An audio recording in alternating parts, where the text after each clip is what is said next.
नमस्कार दोस्तों, आज हम आपके लिए लेकर आए हैं एक ऐसे शख्स की कहानी जो हिंदुस्तानी तो नहीं था, मगर उसकी आत्मा तक में हिंदुस्तान समाया हुआ था। जिसका बचपन जंगल की गोद में बीता और जवानी बीती बाघों का शिकार करते हुए। लेकिन शिकारी होने के बावजूद उसने इंसानों और जंगली जानवरों को एक नज़र से देखा। उसने आदमखोरों से नफरत करने की बजाय ये जानना जरूरी समझा कि आखिर ये आदमखोर हुए ही क्यों। तो चलिए आज हम बात करते हैं बाघों को जेंटलमैन कहने वाले जिम कॉर्बेट उर्फ कॉर्बेट साहब के बारे में। भारत को आज़ाद हुए अभी कुछ समय ही हुआ था। राम सिंह नेगी, जो कि एक भारतीय था, वो नैनीताल के काला ढूंगी से एक गोरे अंग्रेज और उसकी बहन को लखनऊ स्टेशन पर छोड़ने आया था। यहाँ से अंग्रेज को बम्बई जाना था और फिर वहाँ से केन्या जाना था। असल में इस अंग्रेज को अंग्रेज कहना ही नहीं चाहिए। ये तो एक सच्चा हिंदुस्तानी था जिसके पूर्वज 3 पीढ़ियों पहले आयरलैंड की खूबसूरती को छोड़कर भारत आकर बस गए थे। 25 जुलाई 1875 को यहीं भारत के नैनीताल में इस अंग्रेज का जन्म हुआ था। जंगलों में तीर कमान चलाते हुए इसका बचपन बीता। नाम था जेम्स एडवर्ड कॉर्बेट। बाद में यह जिम कॉर्बेट के नाम से जाने गए। जिम कॉर्बेट को स्थानीय लोग कॉर्बेट साहब के नाम से बुलाते थे। कुछ लोग तो इन्हें गोरा साधु भी कहते थे। अंग्रेजी लेखक मार्टिन बूथ ने जिम कॉर्बेट की जीवनी लिखी है। उन्होंने इस किताब का शीर्षक रखा कॉर्बेट साहब। अब आप समझ सकते हैं कि जिम कॉर्बेट इस नाम से कितने मशहूर रहे होंगे। ये नाम ऐसे ही नहीं पड़ा, बल्कि इसके पीछे की वजह थी। शेर सिंह नेगी कॉर्बेट के शिकार सहयोगी थे। वह तथा उनके अन्य सभी साथी जिम कॉर्बेट को कॉर्बेट साहब ही कहते थे। उनके द्वारा लिया जाने वाला नाम धीरे धीरे सब लोगों के लिए आम हो गया और इस तरह जिम कॉर्बेट हो गए कॉर्बेट साहब। शेर सिंह नेगी कॉर्बेट के काफ़ी करीब थे, इसलिए जब वे केन्या जाने लगे तो उन्होंने अपनी बंदूक भेंट स्वरूप शेर सिंह को दे दी। कॉर्बेट की दी हुई बंदूक आज भी उनकी याद के रूप में शेर सिंह के परिवार के पास है। कॉर्बेट जब मात्र 6 साल के थे तब इनके सिर से पिता का साया उठ गया। इनका बचपन काला ढूंगी के जंगलों में तीर और गुलेल से शिकार करने का अभ्यास करते हुए बीता। पढ़ाई इन्होंने नैनीताल से ही की, लेकिन ज़्यादा पढ़े नहीं, क्योंकि इनकी पढ़ाई में कोई दिलचस्पी नहीं थी। यही कोई 18-19 साल की उम्र रही होगी जब कॉर्बेट साहब पढ़ाई छोड़कर Bengal and north western railway में फ्यूल इंस्पेक्टर के तौर पर भर्ती हो गए। ज़्यादातर लोगों के लिए कॉर्बेट एक शिकारी और जंगल से जुड़े इंसान के रूप में जाने जाते हैं, लेकिन उनके जीवन का एक बड़ा हिस्सा रेलवे से भी जुड़ा हुआ है। वे 20 साल तक रेलवे से जुड़े रहे। जिम कॉर्बेट की 6 किताबों में से एक किताब है माय इंडिया। इस किताब में उनके रेलवे जीवन से जुड़े कई किस्से हैं। यह किताब बताती है कि जिम कॉर्बेट भारत और यहाँ के लोगों से कितनी मोहब्बत करते थे। बाद में वह फ्यूल इंस्पेक्टर की नौकरी छोड़कर रेलवे ठेकेदारी के काम में आ गए और यही उनकी मुलाकात ऐसे ऐसे लोगों से हुई जिन्हें वे कभी भुला नहीं सके।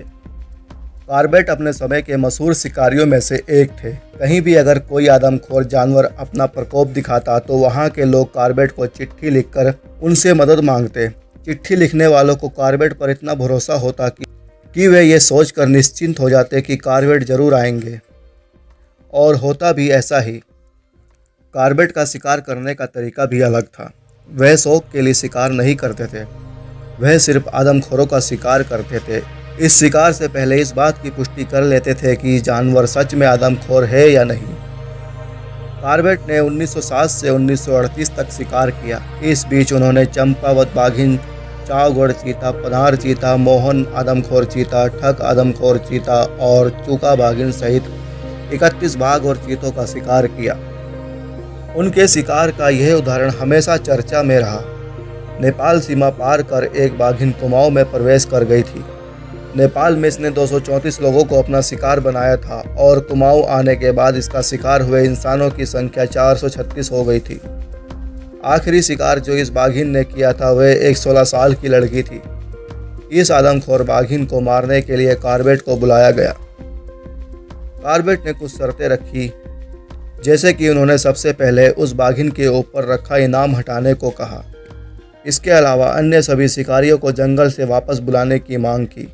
उनकी बातें मान ली गई। इसके बाद कॉर्बेट 2-3 सहयोगियों के साथ उस आदमखोर बाघिन के शिकार पर निकल पड़े। कुछ महीनों के इंतजार के बाद आखिरकार कॉर्बेट ने उस बाघिन को अपनी गोली के शिकार पर ले ही लिया।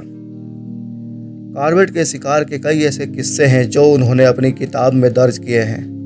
वे जहां पहुंच जाते थे वहां के लोग ये सोचकर निश्चिंत हो जाते थे कि अब तो आदमखोर जानवर का अंत आया समझो। जिम कॉर्बेट की हमेशा से एक आदत रही थी, वह सिर्फ आदमखोर का शिकार ही नहीं करते थे बल्कि उनके शरीर और स्वभाव पर अध्ययन भी करते थे। इसी तरह जब उन्होंने एक आदमखोर बाघिन के शरीर को गौर से देखा तो पाया कि उसके चेहरे और शरीर पर गोली तथा अन्य हथियारों के निशान मौजूद थे। इस अध्ययन के बाद कॉर्बेट ये जान गए कि इस बाघिन के जबड़े पर गोली मारी गई थी। कॉर्बेट ने यह बात समझी कि बेवजह ये जानवर आदमखोर नहीं बनते, बल्कि जब इंसान इन पर हमला करते हैं तो ये इंसानों से चिढ़ने लगते हैं और उनका शिकार शुरू कर देते हैं। गहन अध्ययन के बाद कॉर्बेट इस नतीजे पर पहुंचे कि इंसानों को बाघ चीतों से बचाने से ज़्यादा जरूरी है इन जानवरों को इंसानों से बचाना। इसके बाद से ही कॉर्बेट बाघ और चीतों को बचाने के लिए अभियान में जुट गए। ऐसे ही अध्ययन करते हुए कॉर्बेट ने लोगों के सामने बाघों और तेंदुओं के फर्क को भी उजागर किया। उन्होंने बताया कि जब बाघ आदमखोर हो जाता है तो उसके मन से इंसानों का डर जाता रहता है। यही कारण है कि वह दिन में भी हमला करते हैं। वहीं तेंदुए कितने भी आदमखोर क्यों ना हो जाएं, मगर उनमें इंसानों का डर बराबर बना रहता है, इसलिए वे रात के अंधेरे में शिकार करते हैं। यही कारण है कि तेंदुए के मुकाबले बाघों का शिकार करना ज़्यादा आसान होता है। कॉर्बेट के लिए बाघ कोई जानवर नहीं बल्कि जेंटलमैन था। वह उन्हें बड़े दिलवाला सज्जन कहकर संबोधित करते थे। उनका मानना था कि अगर बाघ को आप कुछ नहीं कहोगे तो उसे आपसे कोई मतलब नहीं रहेगा। कॉर्बेट ये बात यूं ही नहीं कहते थे, बल्कि उन्होंने ये सब निजी अनुभव से सीखा था। इन बातों का जिक्र कॉर्बेट ने अपनी किताब मैन ईटर्स ऑफ कुमाऊं में किया है। इसमें उन्होंने बताया है कि कैसे वे शिकार के दौरान रात को जब जंगल में सोया करते थे तो अपने पास कुछ लकड़ियां जला लेते थे। फिर अचानक रात को बाघ के दहाड़ने से जब उनकी आंखें खुलती तो फिर से लकड़ियां जलाकर बेफिक्र होकर सो जाते थे। कॉर्बेट कहते थे कि जंगल के पास रहने वाले लोगों का दिन में अधिकांश समय जंगल में बीतता है। ऐसे में क्या जंगल के राजा की नज़र उन पर नहीं पड़ती होगी? लेकिन वे बिना मतलब किसी को कुछ नहीं कहते। ऐसे ही एक और घटना का जिक्र उन्होंने किताब में किया है। एक बार वे जंगली मुर्गियों का पीछा करते हुए जंगल में कुछ दूर निकल गए। इसी दौरान कॉर्बेट का सामना एक बाघ से हुआ। कॉर्बेट चुपचाप खड़े रहे। बाघ ने उन्हें देखा और फिर मुड़कर धीरे धीरे अपने रास्ते चल दिया। यही वजह थी कि कॉर्बेट हमेशा बाघों को बेरहम और क्रूर कहे जाने पर ऐतराज करते थे। वे कहते थे कि उनके सामने कभी कोई ऐसा मामला नहीं आया जब किसी बाघ ने बेमतलब ही किसी को नुकसान पहुंचाया हो। कॉर्बेट की बाघों के लिए चिंता इतनी ज़्यादा थी कि उन्होंने इनकी घटती आबादी संभालने के लिए अपने प्रयासों से 8 अगस्त 1936 को पहले नेशनल पार्क की स्थापना करवाई। इसे हली नेशनल पार्क नाम दिया गया, लेकिन 1952 में इस पार्क का नाम बदलकर जिम कॉर्बेट के नाम पर रखा गया, जिसे लोग आज जिम कॉर्बेट नेशनल पार्क के नाम से जानते हैं। कॉर्बेट ने अपनी ज़िंदगी को उन 6 किताबों में सहेज दिया जो उन्होंने लिखी हैं। कॉर्बेट ने 1943 में अपनी पहली किताब जंगल स्टोरीज के नाम से छपवाने के लिए ऑक्सफोर्ड यूनिवर्सिटी भेजी, लेकिन वहां उनकी किताब का नाम बदलकर मैन ईटर्स ऑफ कुमाऊं रख दिया गया। इसी तरह 1948 में उनकी दूसरी किताब आई, man eaters leopard of Rudraprayag. फिर 1952 में माय इंडिया प्रकाशित हुई। उनकी छठी और अंतिम किताब ट्री टॉप उनके निधन के बाद प्रकाशित हुई। 19 अप्रैल 1955 को कॉर्बेट अपने गांव कालाढूंगी को केन्या के अपने ट्री हाउस को अपने चीतों और बाघों को छोड़कर इस दुनिया से चले गए। उनके निधन के 18 साल बाद उत्तराखंड के रामनगर स्थित जिम कॉर्बेट नेशनल पार्क में बाघों को बचाने के लिए प्रोजेक्ट टाइगर शुरू हुआ। दोस्तों, ये थी एक ऐसे गोरे भारतीय की कहानी जिसने जंगली जानवरों को बचाने के लिए कई प्रयास किए। दोस्तों और भी इसी तरह की जानकारी के लिए चैनल को सब्सक्राइब करें और नोटिफिकेशन के लिए बेल आइकन को प्रेस करें।